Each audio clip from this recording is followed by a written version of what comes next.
Após seu retorno, ele transferiu a responsabilidade de cuidar dessa igreja ao Espírito Santo. Não me leve a mal. Você pode não estar vendo, você pode não estar concordando, você pode não estar sentindo, você pode dizer que é ufania, é utopia, é ficção, é ilusionismo. Você tem a liberdade, porque quem tem boca fala o que quer. Você pode dizer, esses crentes são um bando de égua, esses crentes são um bando de FDP. Você tem liberdade de dizer o que você quiser, meu amigo. O evangelho, a interpretação do evangelho não é para você, cara. É para quem é escolhido, chamado. Eu tenho culpa. Você tem culpa? Quantos ex-drogados não tem aqui? Quantos ex-meninos de programa não tem aqui? Quantos assassinos não tem aqui? Quantos não valia nada não estão aqui? Jesus não veio para gente boa, não. Jesus veio para o que não prestava, para mostrar as trevas que Ele transforma, que Ele modifica, que Ele perdoa, que Ele constrói de novo. Glorificado é o Senhor. Entenda isto.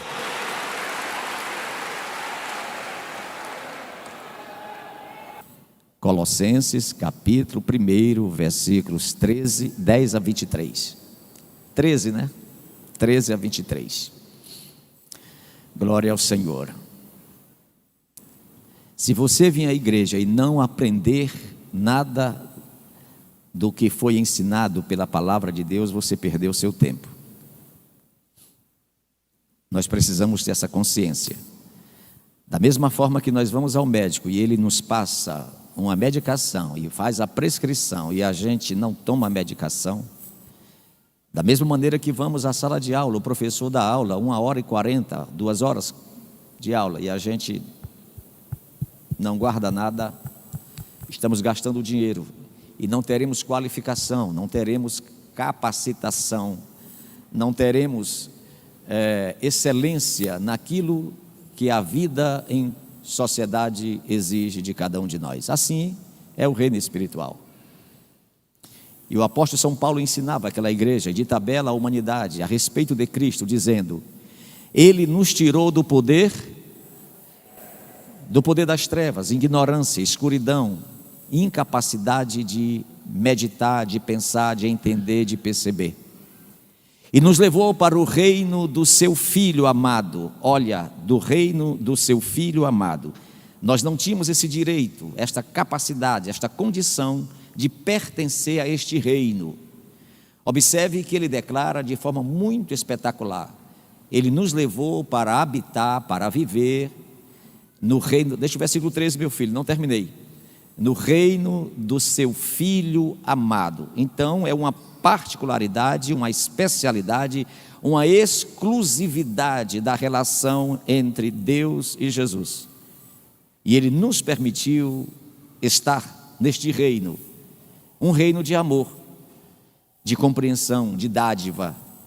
Versículo 14 nos diz: e é neste Cristo que nós temos a redenção, que significa perdão, remissão dos pecados.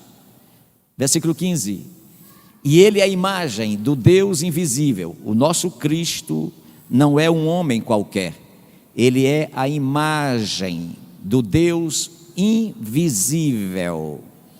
Como também Ele é o primeiro de toda a criação. Versículo 16 nos diz que nele, para Ele, por amor a Ele, foram criadas todas as coisas, quer nos céus, quer na terra. Não importa se são as visíveis, como também as invisíveis, como também são os tronos, dominações, principados, potestades. Tudo foi criado por Ele e para Ele. Então Ele é o cabeça de todos os sistemas. Não pense que as trevas destruirá a igreja. Cristo é o cabeça de todos os sistemas. As trevas só irão perturbar a igreja até no dia que Deus permitir. Nós só seremos ameaçados individualmente, coletivamente, até o dia em que Deus permitir. Uma das coisas que as trevas e o mundo não irão ter sucesso é achar que irá nos destruir. Não irá nos destruir. Estamos sofrendo, estamos perseguidos, estamos, mas acalmem-se, aquietai-vos e sabei que eu sou Deus, diz o Senhor. Daqui a pouco Deus vai responder. Diga para quem está do seu lado: daqui a pouco Deus vai responder. Daqui a pouco Deus vai responder. Tudo foi criado por Ele e para Ele. Versículo 17 nos diz: porque Ele é muito antes de todas as coisas, e nele, Cristo, subsistem todas as coisas. Versículo 18 nos diz: Ele é a cabeça, a organização, a normatização, a estrutura que rege, que preside, que governa, que gerencia a igreja, porque a igreja é o corpo dele, e ele é o princípio, o primogênito dentre os mortos. Ele foi o primeiro a vencer a morte, para que em tudo ele tenha a preeminência. Versículo 19 nos diz: aprove a Deus que nele habitasse toda a plenitude. Versículo 20: e que havendo por ele feito a paz, presta atenção nessa leitura, havendo Deus por ele feito a paz pelo sangue da sua cruz, por meio dele, do sacrifício dele, da vida dele, reconciliou consigo mesmo todas as coisas, tanto as que estão na terra como as que estão nos céus. Que o cão fique endemoniado ainda mais, mas eu estou sim reconciliado com Deus através do sacrifício de Cristo. Que o demônio te acuse, que os espíritos malignos queiram te destruir, não valorize, não escute. Você está reconciliado com o Senhor, bendito seja Deus. Versículo 21 nos diz: e vocês também, nós também, que outrora éramos estranhos, afastados, distanciados, ignorados, desconhecidos, éramos inimigos no entendimento, por causa das nossas más obras, que a Bíblia chama de pecado. Versículo 22 diz: agora, contudo, vos reconciliou no corpo da sua carne, pela morte, a fim de perante ele vos apresentar santos. Que se dane o capeta, o inferno e os demônios. Nós somos santos sim, com todas as nossas falhas, com todas as nossas fragilidades, nós somos santos, porque não há outro Deus na nossa alma, nem no nosso entendimento. Com todas as nossas falhas, nós amamos o Senhor, adoramos o Senhor, glorificamos ao Senhor. Por isso que somos santos, sem defeitos e irrepreensíveis. Versículo 23: se é que permaneceis na fé, este é o segredo, permanecer na fé, fundamentados, alicerçados, não vos deixando apartar da esperança do evangelho que ouvistes, e que foi pregado a toda criatura que há debaixo do céu, e do qual eu, dizia Paulo, fui constituído ministro. E tomo as palavras do apóstolo São Paulo neste dia 22 de novembro de 2020 e digo: li toda esta palavra de Deus com a autoridade em que me é dada, porque fui constituído ministro dessa igreja para ensinar a palavra de Deus a vocês. Fala conosco nesta noite mais claramente, Senhor, te agradecemos em nome de Jesus. Amém. Podeis assentar. Cristo, o Salvador por excelência. Se você fizer uma análise na Bíblia Sagrada, não desrespeitando as teorias, as teses, os debates e todos os livros escritos na terra, porque todos os livros escritos na terra têm como finalidade alcançar o homem. Não importa se são livros de matemática ou de filosofia, de ciência ou de espiritualidade, tudo aquilo que é escrito na terra pelos homens tem a finalidade de tentar acalmar os homens. Tudo. Organizar os homens, normatizar os homes, partindo da literatura sagrada, vê-se que, a partir do primeiro homem, o Criador dotou de certas atividades obrigatórias no desenvolvimento de sua jornada terrena. Por que eu estou começando dizendo isto? Porque eu e você fazemos parte de uma repetição de um fenômeno social na Terra. Um fenômeno que a cada 100, 150 anos acontece no tecido social, que é um levante com ideias, com teorias, com filosofias, com ideologias, para tentar nos afastar do sagrado. O que nós estamos assistindo hoje no Brasil, principalmente no Ocidente, é uma repetição do que ocorreu no Éden. A cada período da vida, o inimigo insatisfeito, sentindo-se isolado e sem adoração, ele perturba os homens, para ver se tira a adoração ao Criador e traz para si o que é impossível. Mas Deus dotou o homem do trabalho para o seu sustento, da vida piedosa, da vida social normativa, da vida afetiva sentimental, como também da vida espiritual. Quando olhamos para o princípio, nós observamos que Deus organizou o homem para trabalhar. Põe aí Gênesis 1, 26 a 28. É uma obrigação de cada um de nós ter as nossas atividades profissionais e seculares. Gênesis 1 e 26 diz: e disse Deus, façamos o homem a nossa imagem, conforme a nossa semelhança, e trabalhe junto aos peixes do mar, junto às aves do céu, junto aos animais domésticos, e organize toda a terra, e administre todo réptil que se arrasta sobre a terra. Versículo 27 diz: criou, pois, Deus o homem à sua imagem, a imagem de Deus o criou, homem e mulher, moral, espiritual e profissional. Versículo 28 nos diz: então Deus os abençoou e lhes disse: com a vossa atividade, com o vosso trabalho, cresçam, frutificai e multiplicai-vos, enchei a terra e sujeitai-a, administrai-a, organizai-a, dominando sobre os peixes do mar, sobre as aves do céu e sobre todos os animais que se arrastam sobre a terra. Põe aí Gênesis 2 e 15 para vocês verem como trabalhar é uma atividade maravilhosa dada por Deus. Tomou, pois, o Senhor Deus o homem e pôs no jardim do Éden para trabalhar, lavrar, guardar, proteger. Essa é uma das primeiras atividades do homem. Veja Gênesis 3 e 19. Nos diz em Gênesis 3 e 19: do suor do teu rosto comerás o teu pão, até que tornes a terra, porque dela foste tomado, porquanto és pó, e ao pó te tornarás. O Senhor começa a jornada humana e termina a jornada do homem. É uma responsabilidade e é uma parte da nossa vida, o trabalho. Mas não só o trabalho, a vida piedosa, a vida espiritual, a vida religiosa, a vida de ligação com o divino. Põe aí Gênesis 4, versículos 3 a 5. Gênesis 4, 3. Ao cabo de dias trouxe Caim do fruto da terra uma oferta ao Senhor.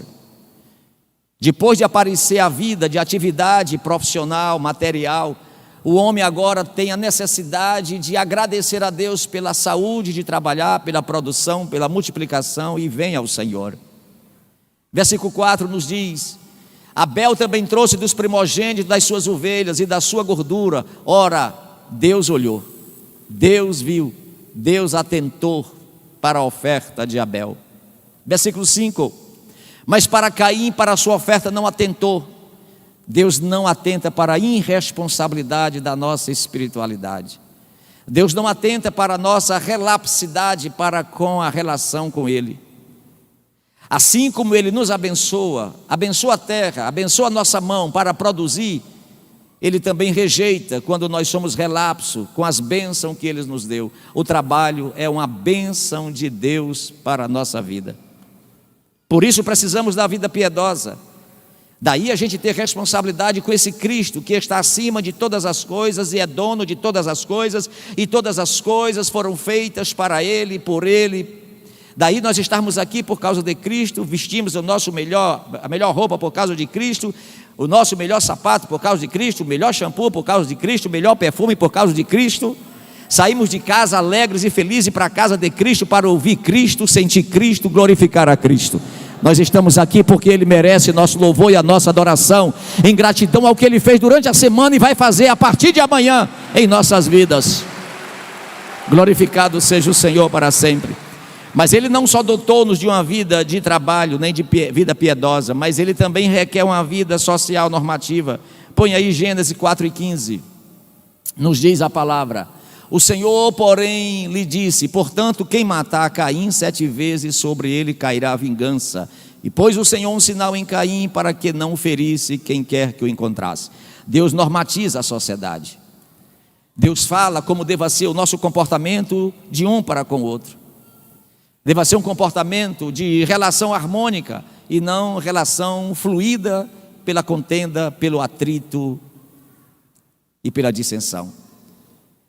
Eu estou provando a vocês que a ausência de espiritualidade normatizando a nossa vida faz o grupo social ser quebrado, faz a igreja ser quebrada, faz a família ser quebrada.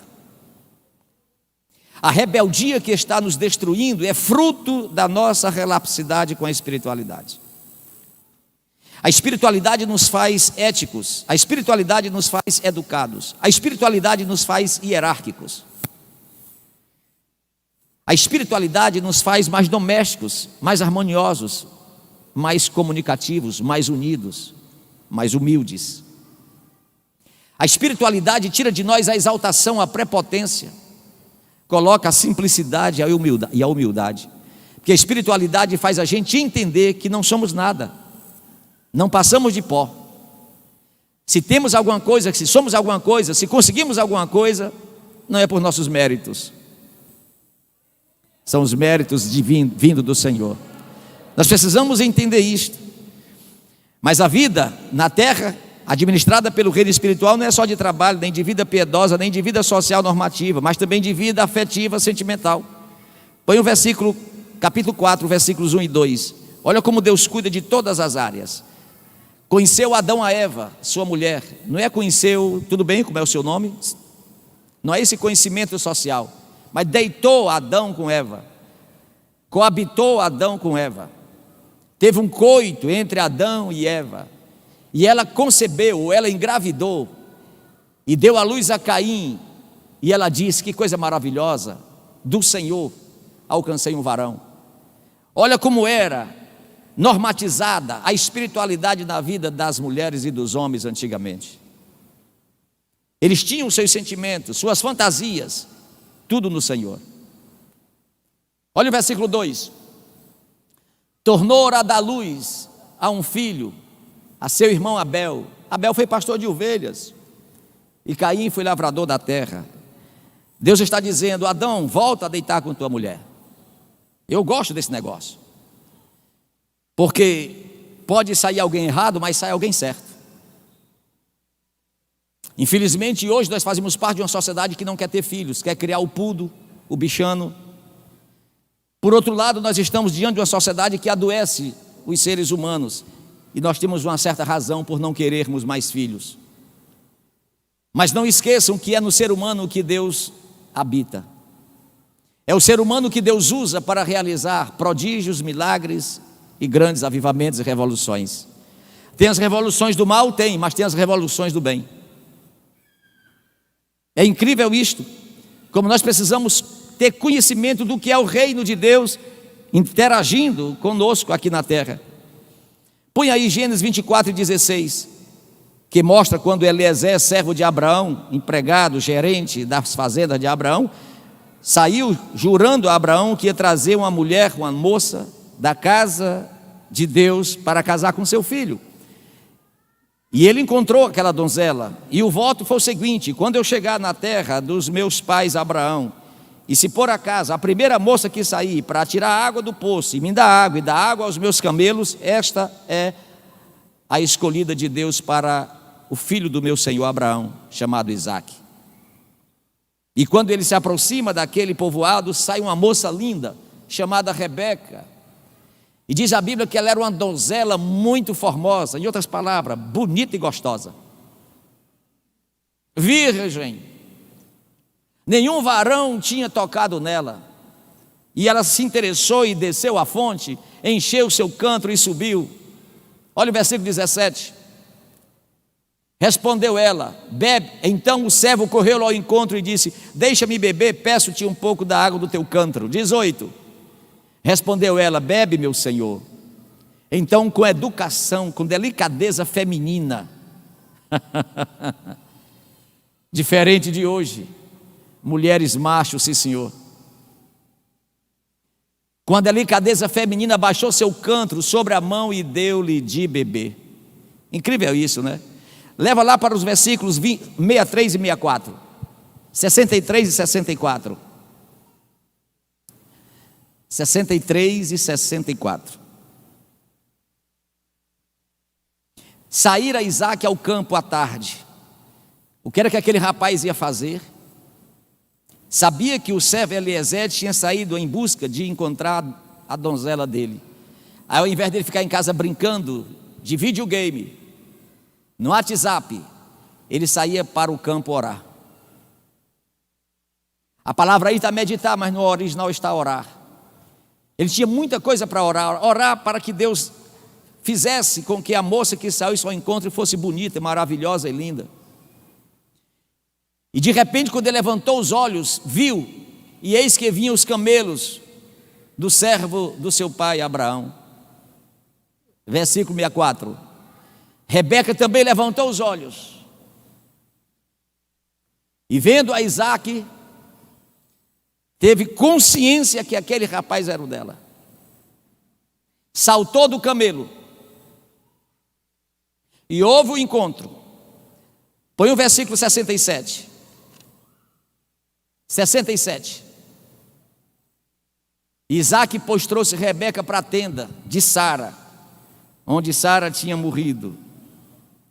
É aqui que eu quero você. Você não vai ser a minha mãe,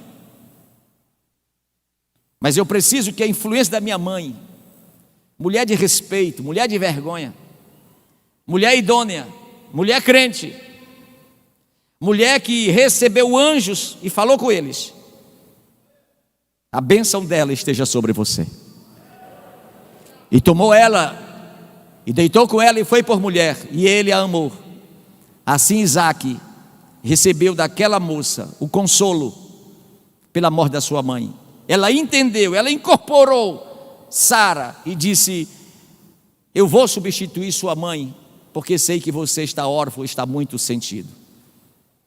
Observe que Deus cuida nos mínimos detalhes, tanto objetivamente como subjetivamente do seu povo. A questão toda é que nós não estamos compreendendo quem é Cristo para nós, quem é Deus para nós. Eu estou começando a mostrar a vocês que Deus não cuida só do músculo para trabalhar no lavrar a terra. Deus cuida da cama. Deus cuida do carinho, do respeito que a mulher deva nutrir para o homem e vice-versa. A saúde da espiritualidade, ela é completa. Jesus disse em João 10:10: o diabo, o ladrão, o pecado, a desobediência vem matar, roubar e destruir. Eu não. Eu vim para que tenham vida, e vida em... O povo evangélico é para ser o povo mais feliz da terra. Nós precisamos entender isso. Esse Deus que formou esse homem para seu louvor, para a sua glória, preocupou-se em enviar-lhe um Salvador. A palavra salvação etimologicamente significa escapar da corrupção que há no mundo. Este Salvador não veio só nos livrar do cigarro, não veio só nos livrar da bebida, não veio só nos livrar do crime nem da corrupção, nem da idolatria. Ele veio nos dar vida e vida em abundância, em todos os sentidos. Esta vida, esta palavra salvação, que significa escapar da corrupção que há no mundo, é uma normatização. Nós precisamos educar os nossos filhos a esperarem no Senhor, para não errarem e não serem amaldiçoados. Desde ontem, que eu e minha família estamos administrando o meu irmão mais velho que está entubado. Ontem foi entubado. Um menino batizado com o Espírito Santo, pregador da palavra de Deus, mas desobedeceu ao meu pai e minha mãe. Ele quis casar com a não Rebeca. E minha mãe e meu pai foi contra, choraram muito. E um dia, já casados, aquela não Rebeca, resolveu colocar um outro não Isaac na vida dela, desrespeitando ele. Ele nunca mais se recuperou. Há 40 anos, aquele meu irmão bebe e pensa naquela mulher. E ontem foi entubado, minha mãe agora está assistindo o culto, está sabendo de tudo. Eu fui aconselhado a não revelar nada para minha mãe, mas agora eu fui dar o testemunho e me lembrei agora que ela está assistindo o culto. Já foi. Mas a minha mãe é a mulher de Deus. Ontem, quando o telefone tocou várias vezes, ela apertou um botãozinho lá, que chama Jarina, minha irmã, e disse: pode atender, eu já sei o que é. E minha irmã, mesmo sem saber, disse: o que é, mãe? É a respeito do Jeconias, ele não volta mais. Mas o Senhor está comigo e vai dar a chance a ele, dele se reconciliar.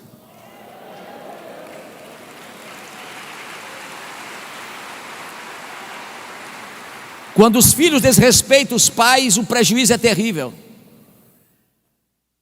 Mas o desrespeito dos filhos aos pais é porque nós tiramos Deus das nossas casas.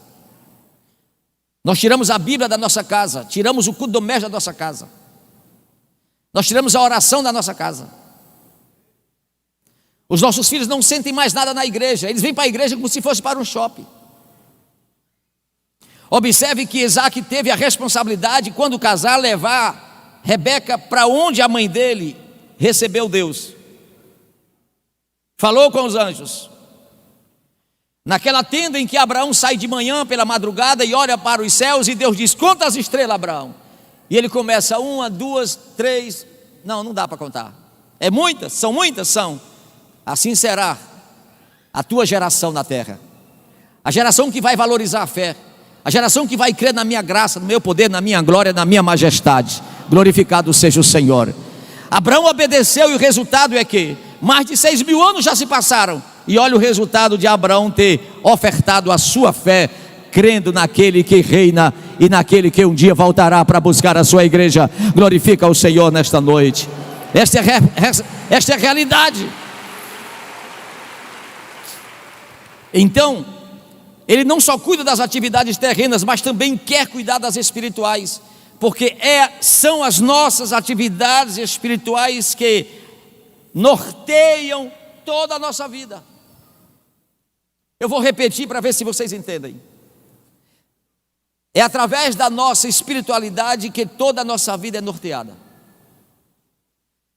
Se formos negligentes com as nossas atividades espirituais, nós seremos derrotados nas nossas atividades materiais, em todas elas.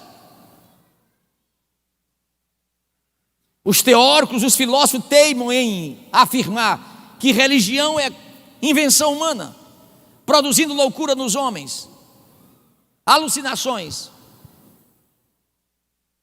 porque eles não têm a capacidade de interpretar e entender o que é espiritualidade. A espiritualidade não é porque eu sou tricotômico, carne, alma e espírito.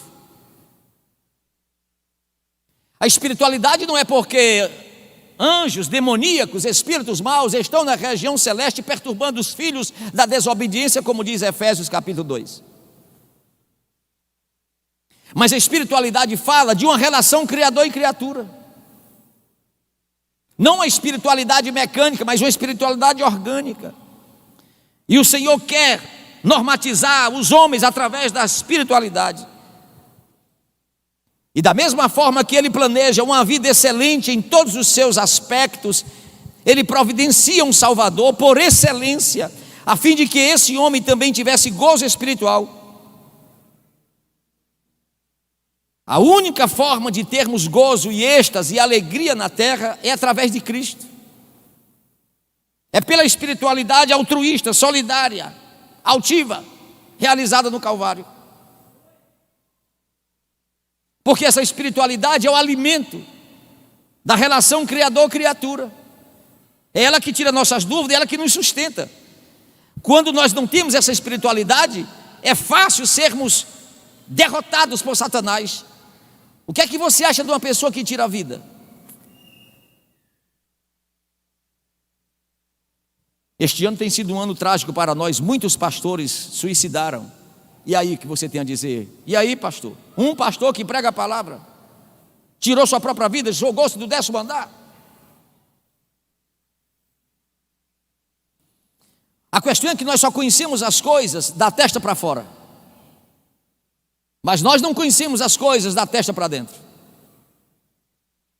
Nós estamos em um país completamente mercantilizado, e a fé também foi mercantilizada. Escutem isso: muita gente tornou-se pastor por conta própria. Eu não estou aqui dizendo que quem morreu, suicidou-se, não era pastor. Eu estou dizendo que trituraram o absoluto na nossa sociedade. E a imprensa só dá a manchete: morreu, e já parte para outro que morreu, e para outro que morreu, e para outro que morreu. Mas os detalhes em si nós não sabemos de nada. Eu sou de um tempo que o verdadeiro pastor, o pau quebrava em cima dele, ele não abria. Eu sou de um tempo em que os crentes da antiguidade, o pau quebrava, era a luta para lá, a luta para cá, desemprego. Ele estava louvando ao Senhor. A sociedade que eu e você fazemos parte, não se pode nem trazer uma notícia ruim. Ei, você acha que vai ter uma tempestade? A pessoa já está deprimida. Não precisa de muita coisa para as pessoas hoje se deprimirem, suicidarem e saírem do contexto social. Por que isso? Porque está faltando a espiritualidade. Escutem isso. Nós vivemos hoje os auspícios negativos da compreensão sobre a vida religiosa da Idade Média. A Idade Média, os homens temiam a Deus, eram saturados de Deus, mas de forma errônea, era uma forma punitiva. Que a Igreja Católica daquele período dizia que, se não obedecesse aos padres, ficariam loucos ou morriam leprosos.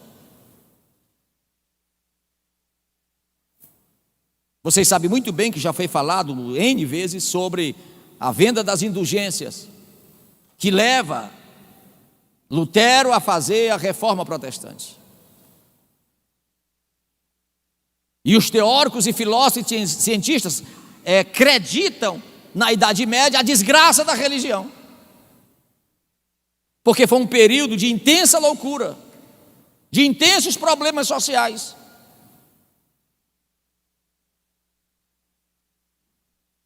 Engraçado é que o romanismo aplicava severas punições aos fiéis, condenando-os a doenças como lepra, melancolia, loucura. E alguns teóricos, como Erasmo de Roterdã, um renascentista, encontrou escritos de Lutero, em que Lutero chorava e dizia: meu coração trepida, eu tenho um ataque de choro, tenho um suor intenso, me sinto privado da minha fé.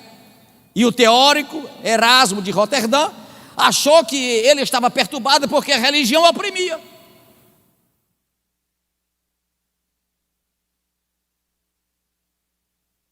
O problema era que havia religiosidade demais e Cristo de menos. Havia tradicionalismo religioso em demasia e a glória e o conhecimento de Deus em minoria. O espírito que esteve na Idade Média está hoje no Brasil e no Ocidente. Nos nossos cursos de psicologia, por isso que eu não sou a favor que adolescente faça psicologia.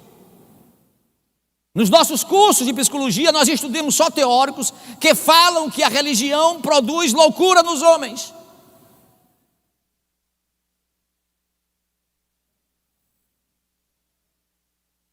E alguns teóricos usam a própria Bíblia. Por exemplo, esse mesmo Erasmo de Roterdã diz que o próprio Cristo chamou seus discípulos a serem loucos, quando ele leu esse versículo aí de 1 Coríntios capítulo 1, versículo 18 a 23, 1 Coríntios capítulo 18, 1 Coríntios capítulo 1, versículo 18, porque a palavra da cruz deveras loucura para os que perecem, mas para nós que somos salvos é o poder de Deus. 19, porque está escrito: destruirei a sabedoria dos sábios, aniquilarei a sabedoria e o entendimento dos entendidos. Versículo 20, Onde está o sábio, onde está o escriba, onde está o questionador deste século? Porventura não tornou Deus louca a sabedoria deste mundo? Eles entenderam que essa loucura era uma loucura mental. Livros e mais livros dizendo que este Cristo chama o povo e seus discípulos para serem loucos mentais. Eles não entenderam que a interpretação é espiritual. É loucura porque não é fácil. No mundo protagonista de mamon, no mundo protagonista de perversão sexual, no mundo protagonista de prazeres imorais, o crente em meio a este mundo diz: eu rejeito.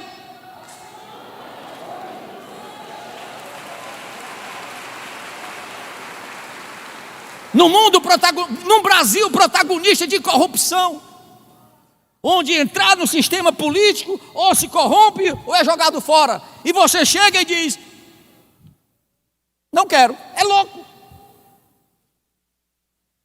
Jesus insulta os gregos e os romanos e os judeus. O Senhor está dizendo: vocês vão nos chamar de louco, porque nós não estamos aqui para sentar em pódio, sentar em altares. Vocês vão nos chamar de louco porque nós não estamos à procura do governo.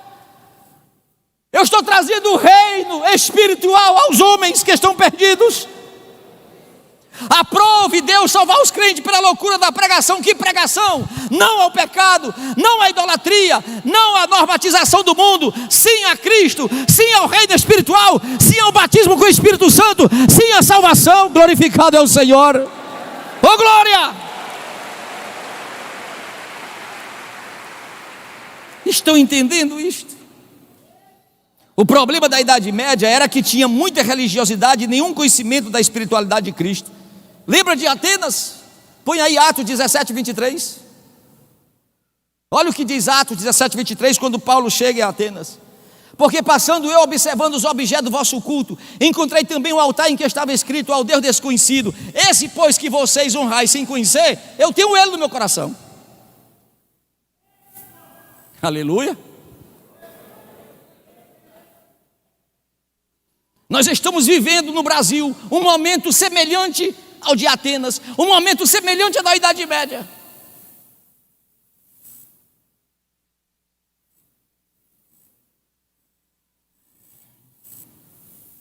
Nós temos uma igreja em meia desviada, decepcionada, revoltada, e a imprensa dizendo que a culpa é dos pastores, e até muitos crentes dizendo: a culpa é dos pastores, a culpa é dos pastores. O pastor só presta para ganhar você para Jesus.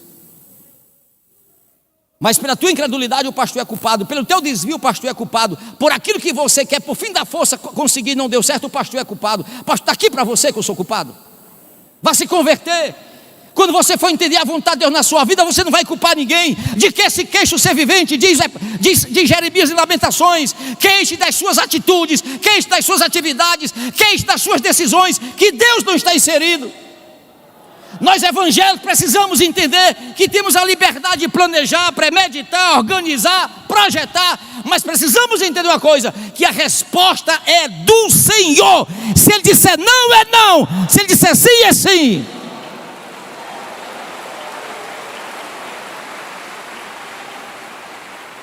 Nós precisamos conhecer esse Salvador por excelência.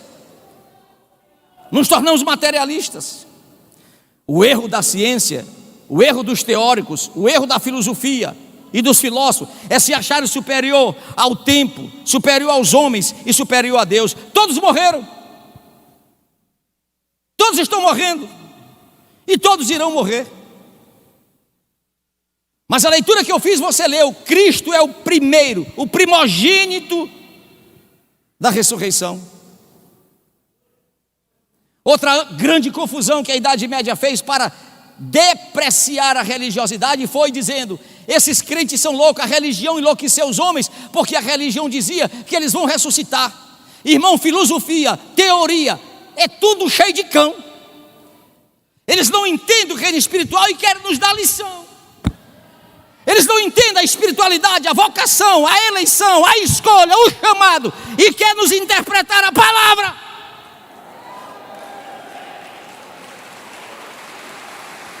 Põe aí, por favor, 1 Coríntios, capítulo 2. 1 Coríntios, capítulo 2. E eu, irmãos, Quando fui ter convosco, anunciando-vos o testemunho de Deus, não fui com sublimidade, palavra de sabedoria. Versículo 2: porque nada propus saber entre vós, senão Jesus Cristo. Vai, 3, 4, 5. Esqueci. Mas tem aí os 3 tipos de homens: o homem carnal, o homem natural e capítulo 3, o homem espiritual. Nós estamos lidando com esses 3 tipos de homens.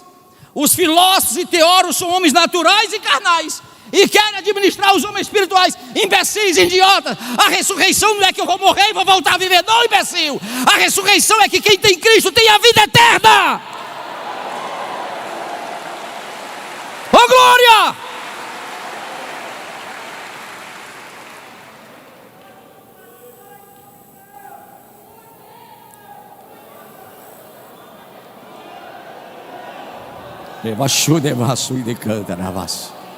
Glorifica o Senhor, glorifica o Senhor. Desafia os demônios, dizendo: vocês não entendem nada de espiritualidade, demônio. Desafio dando glória ao Senhor, toda a igreja, moça, rapaz, criança, homem, mulher, glorificando por um instante ao Senhor. A ti pertence a honra, a ti pertence a glória. Nenhum demônio vai destruir a espiritualidade da igreja. A igreja é vencedora, a igreja é vencedora, a igreja é vencedora. Glorifica o Senhor por um instante.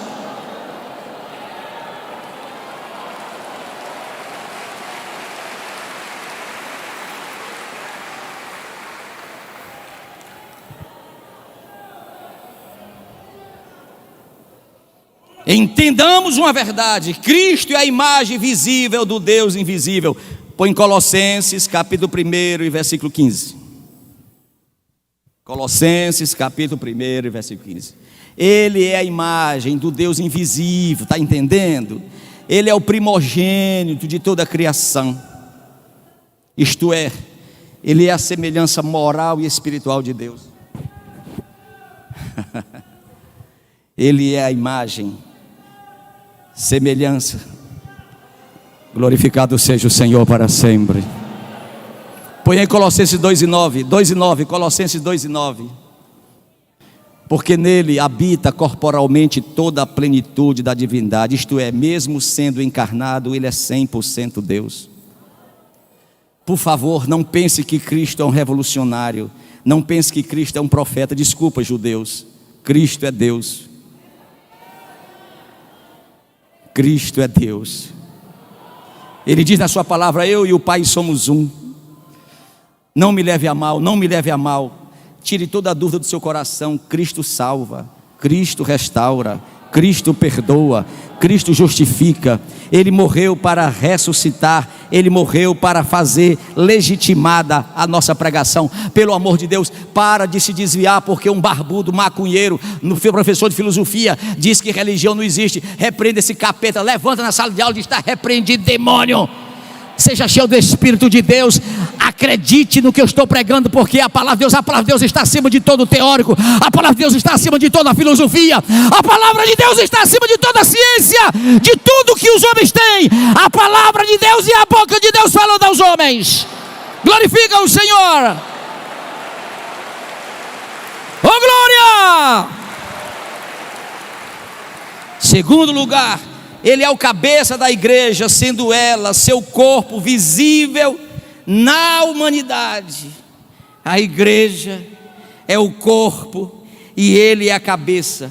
Como a cabeça é invisível, Ele quer que o corpo dele seja visível para todos verem. Vão ter que nos engolir. Há um movimento esse ano eleitoral no Brasil, para um sistema forjadamente, não posso falar,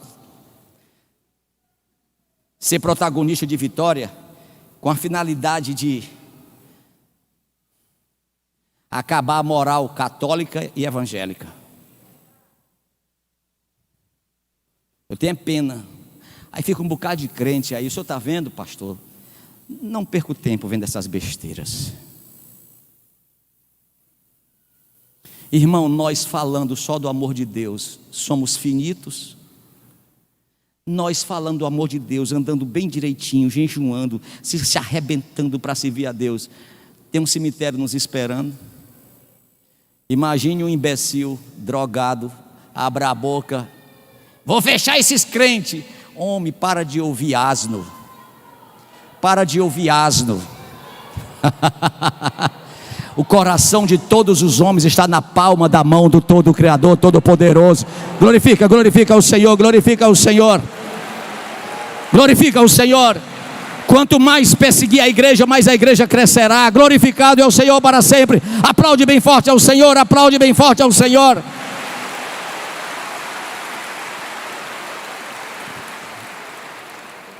Cristo é o cabeça da igreja, isto é, a igreja já existia desde a eternidade e se formou na humanidade a partir da chegada do Verbo de Deus, que é Cristo. Após seu retorno, ele transferiu a responsabilidade de cuidar dessa igreja ao Espírito Santo. Não me leve a mal. Você pode não estar vendo, você pode não estar concordando, você pode não estar sentindo, você pode dizer que é ufania, é utopia, é ficção, é ilusionismo. Você tem a liberdade, porque quem tem boca fala o que quer. Você pode dizer, esses crentes são um bando de égua, esses crentes são um bando de FDP. Você tem liberdade de dizer o que você quiser, meu amigo. O evangelho, a interpretação do evangelho não é para você, cara. É para quem é escolhido, chamado. Eu tenho culpa. Você tem culpa. Quantos ex-drogados não tem aqui? Quantos ex-meninos de programa não tem aqui? Quantos assassinos não tem aqui? Quantos não valia nada não estão aqui? Jesus não veio para gente boa, não. Jesus veio para o que não prestava, para mostrar as trevas que Ele transforma, que Ele modifica, que Ele perdoa, que Ele constrói de novo. Glorificado é o Senhor. Entenda isto.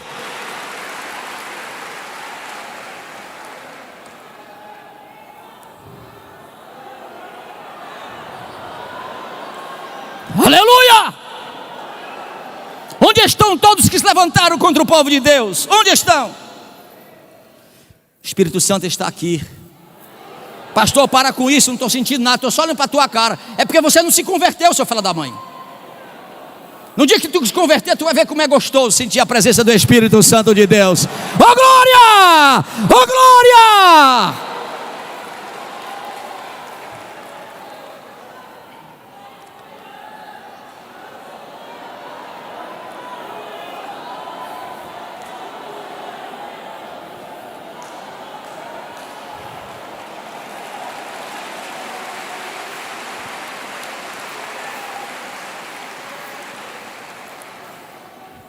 Em 1973, o filho do pastor presidente da Assembleia de Deus no estado do Maceió foi humilhado na sala de aula. Um professor de esquerda humilhou o rapaz, o adolescente, e na lousa dizendo: Espírito Santo, Espírito Santo, Espírito Santo, Espírito Santo, coisa besta. Onde já se viu o Espírito Santo? Onde já se viu dizer que o Espírito Santo está entre nós? E humilhou o rapaz chorou. E no meu tempo de adolescente, nós jovens adolescentes, nós antigos, a gente levava no bolso uns vidrinhos desse tamanho de perfume da Avon. Vocês lembram? Os vidrinhos, não era, João? Só os mais velhos sabem, né, pastor Genivaldo? Você te lembra, João? É do teu tempo. E nós levava escondido, né? Vidrinho assim, pequenininho, da finura do meu dedo midinho. E o menino humilhado, chorando, lembrou-se que na bolsa dele tinha um vidrinho daquele de perfume. Deus deu na hora a ideia a ele: quebra esse vidro de perfume. E ele calmamente tirou aqui, apertou aqui na carteira, o vidrinho era fininho, quebrou. O dito cujo, endemoniado, encapetado, foi que houve? Cheiro bom. Aí o rapaz disse assim: o senhor está sentindo, professor? Estou. Pois é, assim é o Espírito Santo, a gente não vê, mas a gente sente. Glorificado seja o Senhor para sempre. Oh glória! Oh glória! Você pode não estar vendo, mas se você abrir a tua alma, tu sente. Glorifica, glorifica o Senhor. Merecia mais um brado de glória nesta manhã, nesta noite maravilhosa. Põe aí Colossenses 1:18. Colossenses 1:18. Para a gente encerrar. E Ele é a cabeça do corpo, a igreja é o princípio. Ele é o princípio, o primogênito dentre os mortos, para que em tudo tenha preeminência. Entende isso? Em tudo Ele tem que ser louvado e glorificado em nossa vida. Se você não entendeu isto, você é um mero religioso. Você pode até ficar perturbado com a religião, porque a religião não é páreo para Deus. A religião é como uma poeira seca que engasga, nos asfixia. Mas a espiritualidade não. Entenda isto. Lá em Mateus 16, Mateus 16, ao perguntar ao seu discípulo, Jesus disse assim para eles: que dizem os homens o seu filho de Deus? Aí Pedro respondeu assim, ó: tu és o Cristo, o Filho? Tu és o Cristo, o Filho? Mas interessante é que vários discípulos não souberam responder. Irmão, é uma revelação. A salvação é uma revelação. Nós estamos convivendo aqui com um problema muito sério, de muitos jovens se cortando e tentando suicídio, né? Eu ontem autorizei passar para os pais, não sei se alguém aqui já recebeu, mas eu autorizei passar para os pais um vídeo que eu recebi ontem de uma mãe que foi ao tribunal, em um tribunal de justiça do nosso país, pedir de volta a sua filha. Sua filha é uma menina de 15 anos, cabelo longo, bonita, uma donzela, uma princesa. E de repente fizeram a cabeça daquela menina. Aquela menina cortou, rapou o cabelo, se encheu de grampo no nariz, nas orelhas, e é uma coisa absurda, e saiu de casa, e droga, e aquela mãe chorando, dizendo: quem vai pagar os 15 anos que eu investi na minha filha? E aquela mãe disse, quando eu ligo para ela, ela disse: olá, ó mãe, por favor, tá, cara, para de me perturbar, senão eu me suicido.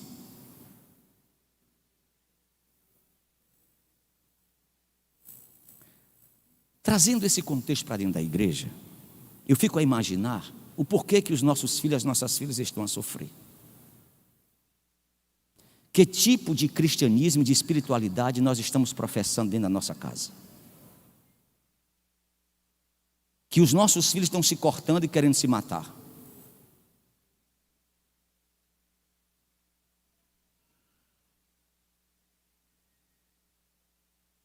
Que, irmãos, quem tem a companhia do Espírito Santo de Deus chora, sente dor diante das guerras, diante das adversidades. Sim ou não? Vocês podem imaginar o que eu passo para ministrar esse ministério, os interesses, as revoltas, as zangas, e eu sou obrigado a ficar calado sem dizer nada? Você pensa que isso não causa dores?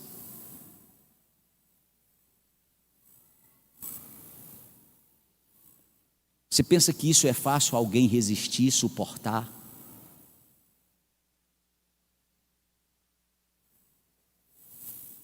Administrar interesses é a guerra mais desigual que existe hoje num grupo social. Todos aqui têm o direito de sair me atacando, me apedrejando, falando mal de mim, e eu não posso usar este horário para me defender. Eu tenho que chegar aqui e pregar a palavra.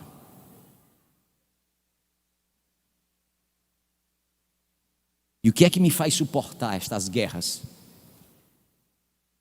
A ponto de eu dizer assim: Deus vai resolver, Deus vai responder. O conhecimento da palavra. O conhecer a Deus. Vocês não querem saber quantas vezes eu venho do carro de lá para casa, para cá, só a graça. Vocês não têm noção quantas vezes eu penso durante a semana em dizer: estou ganhando o que com isso? Se eu botar uma roupa nova, estou roubando. Se eu botar uma roupa velha, sou miserável. Se eu andar num carro melhor da igreja, estou roubando. Se eu andar num carro desgraçado, estou querendo aparecer. Ia no carrinho branco que eu ando da igreja, parei nesse sinal aí, na frente. Vidro aberto. O cara parou com a moto bem ao meu lado. Ia com o braço lá de fora, até me assustei. Opa, teve medo, pastor? Não, sim, eu fiquei até perdido. Mas tudo bem, tudo bem. Se escondendo, né? Andando nesse carrinho aí para ninguém ver que o senhor é rico. Foi-se embora. Como é que eu corro atrás dele para matar ele?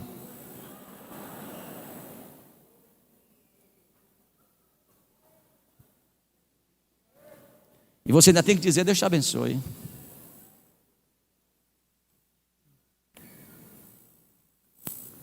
Os nossos filhos precisam ser criados conhecendo Deus, para eles poderem conhecer as artimanhas do diabo e dizer: eu te conheço, diabo.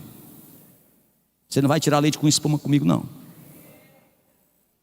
Se você está vindo quente, eu estou fervendo. Nós precisamos, irmão, mudar a história da nossa igreja e da nossa sociedade. Eu quero desafiar você a chegar hoje em casa e dizer: vai mudar a coisa aqui em casa. O Espírito Santo vai dormir no quarto da minha filha, vai dormir no quarto do meu filho. O Espírito Santo vai para a faculdade com a minha filha, vai para a faculdade com o meu filho. O Espírito Santo vai fazer da minha filha um instrumento de Deus, do meu filho um instrumento de Deus. Glorificado seja o Senhor para sempre. Glorificado seja o Senhor para sempre. Deus manda dizer hoje para a igreja que tudo começará a partir de você. Espera teu filho dormir. Se não quer abrir a porta do quarto para ele não sentir que você vai entrando, não tem problema, põe a mão na porta. Espírito Santo, essa filha e esse filho foi gerado para ser bênção e herança tua.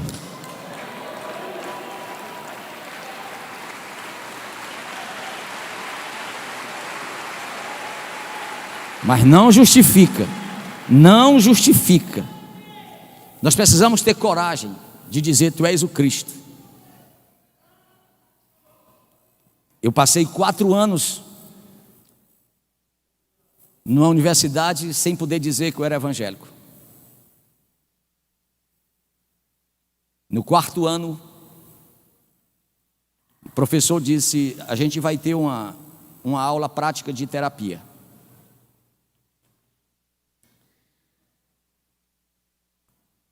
E quando o grupo foi escolhido para a terapia, foram 9 meninas, adolescentes e moças, e um homem, e o homem foi eu.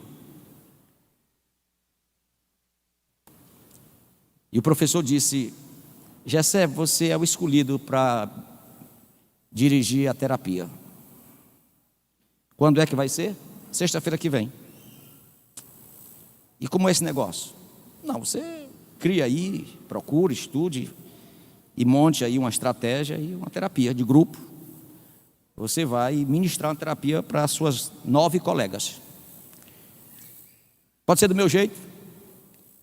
Você está se formando, você faz do seu jeito. Cheguei na sexta-feira, pensa uma semana de tribulação. Recorri para um lado, recorri para o outro, procurei na internet. Rapaz, e agora o que é que eu faço?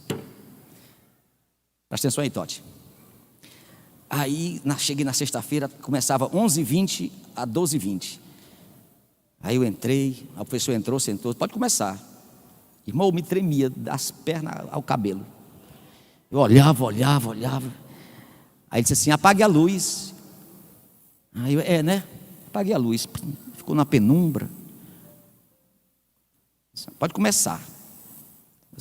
Pedi às colegas: fiquem de pé. Todos ficaram de pé, fecha os olhos. Eu digo: não sei fazer outra coisa. A vida tem. E ele olhando, sentado. Fiquei de pé, dei as mãos. Não tinha pandemia. Fecha os olhos, a luz apagada, a penumbra. Esperei ali uns 2 minutos de silêncio. E bem suave comecei a cantar. A vida tem